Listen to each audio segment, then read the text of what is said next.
श्रीमद् भगवद गीता एक प्राचीन भारतीय ग्रंथ है जिसे महाभारत के भीष्म पर्व के दौरान बताया गया था। यहाँ श्रीमद् भगवद गीता से जुड़े कुछ ऐसे तथ्य जो बहुत ही कम लोग जानते होंगे। पहला तथ्य, गोपनीय संवाद। श्रीमद् भगवद गीता का संवाद केवल अर्जुन और भगवान श्री कृष्ण के बीच हुआ था, जिसे महाभारत के युद्ध के मैदान में सुनना बाकी योद्धाओं के लिए संभव नहीं था। हालांकि संजय को दिव्य दृष्टि प्राप्त थी, जिससे उन्होंने धृतराष्ट्र को यह संवाद सुनाया था और हनुमान जी अर्जुन के रथ की ध्वजा पर विराजमान थे, जिस कारण उन्होंने भी यह संवाद सुना था। दूसरा तथ्य, जयंती की तारीख। भगवद गीता का उपदेश महाभारत के युद्ध के पहले दिन मार्गशीर्ष माह नवंबर से दिसंबर के शुक्ल पक्ष की एकादशी को दिया गया था। इस दिन को गीता जयंती के रूप में मनाया जाता है। तीसरा तथ्य, संक्षिप्त संस्करण। भगवद गीता के 18 अध्यायों में 700 श्लोक हैं, लेकिन इसका एक संक्षिप्त संस्करण भी उपलब्ध है, जिसे अणु गीता कहते हैं, जिसे स्वयं भगवान श्री कृष्ण ने महाभारत युद्ध के बाद अर्जुन को सुनाया था। चौथा तथ्य, अर्जुन की भूमिका। भगवद गीता में अर्जुन का एक महत्वपूर्ण रोल है, लेकिन वह केवल एक माध्यम थे।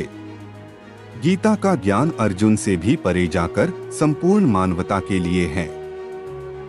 पांचवा तथ्य, किसने लिखा। मान्यता है कि श्रीमद् भगवद गीता को स्वयं भगवान गणेश ने महर्षि वेदव्यास के कहने पर लिखा था। महर्षि वेदव्यास ने इसे महाभारत के भीष्म पर्व में सम्मिलित किया। छठा तथ्य, गीता का महत्व। गीता के श्लोकों का महत्व केवल धार्मिक ही नहीं, बल्कि दार्शनिक, नैतिक और मनोवैज्ञानिक दृष्टिकोण से भी है। यह जीवन के प्रत्येक क्षेत्र में मार्गदर्शन प्रदान करती है, चाहे वह कर्म हो या ज्ञान हो, भक्ति या ध्यान हो। सातवां, अलग अलग भाषाओं में अनुवाद। भगवद गीता का कई भाषाओं में अनुवाद हो चुका है। इसका पहला अंग्रेजी अनुवाद 1785 में हुआ था, जिसे चार्ल्स विल्किंस नामक व्यक्ति ने किया था। श्रीमद् भगवद गीता के इन तथ्यों से हमें ज्ञात होता है कि यह न केवल एक धार्मिक ग्रंथ है, बल्कि हमसे पढ़े जाकर संसार के हर व्यक्ति के जीवन को सर्वांगीण मार्गदर्शन भी प्रदान करती है। अनुगीता का परिचय। अनुगीता महाभारत के अश्वमेध पर्व का एक महत्वपूर्ण हिस्सा है। यह भगवद गीता का अनुवर्ती अध्याय माना जाता है, जिसमें भगवान श्री कृष्ण अर्जुन को पुनः जीवन के गूढ़ रहस्यों और धर्म के सिद्धांतों की शिक्षा देते हैं।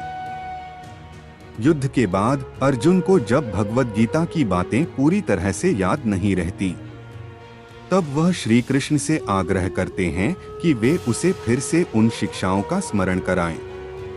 इसके परिणामस्वरूप भगवान श्री कृष्ण अनुगीता के रूप में नए सिरे से ज्ञान का उपदेश देते हैं। अनुगीता की संरचना और प्रमुख विषय। अनुगीता में कुल 36 अध्याय हैं, जिसमें 1040 श्लोक शामिल हैं। इसमें कई महत्वपूर्ण विषयों को कवर किया गया है, जिसमें पहला है आत्मज्ञान और मोक्ष का मार्ग। श्री कृष्ण अर्जुन को बताते हैं कि आत्मा अजर, अमर और अविनाशी है। आत्मज्ञान के माध्यम से व्यक्ति मोक्ष प्राप्त कर सकता है। दूसरा है कर्म और धर्म का महत्व। जीवन में कर्म का बहुत बड़ा महत्व है। भगवान कहते हैं कि व्यक्ति को अपने धर्म और कर्तव्यों का पालन करना चाहिए, जिससे वह परम लक्ष्य की प्राप्ति कर सके। तीसरा है योग और ध्यान। श्री कृष्ण योग के विभिन्न प्रकारों की चर्चा करते हैं, जैसे कर्म योग, ज्ञान योग और भक्ति योग। ध्यान और साधना के माध्यम से आत्मा की शुद्धि पर भी बल दिया गया है। चौथा, प्रकृति और पुरुष। अनुगीता में प्रकृति, सृष्टि और पुरुष आत्मा के संबंध को समझाया गया है। यह कहा गया है कि दोनों अनादि और अनंत हैं और संसार के समस्त घटनाक्रम इन्हीं से उत्पन्न होते हैं। अनुगीता का संदेश। अनुगीता का मुख्य संदेश यह है कि मनुष्य को अपने जीवन में धर्म का पालन करते हुए आत्मज्ञान की प्राप्ति के लिए प्रयास करना चाहिए। यह गीता हमें जीवन के संपूर्ण दृष्टिकोण को समझने, सही और गलत के बीच अंतर करने और अंततः आत्मा की मुक्ति की दिशा में अग्रसर होने का मार्ग दिखाती है। अनुगीता का महत्व। हालांकि अनुगीता भगवद गीता जितनी प्रसिद्ध नहीं है, लेकिन यह भी एक गहरा दार्शनिक ग्रंथ है।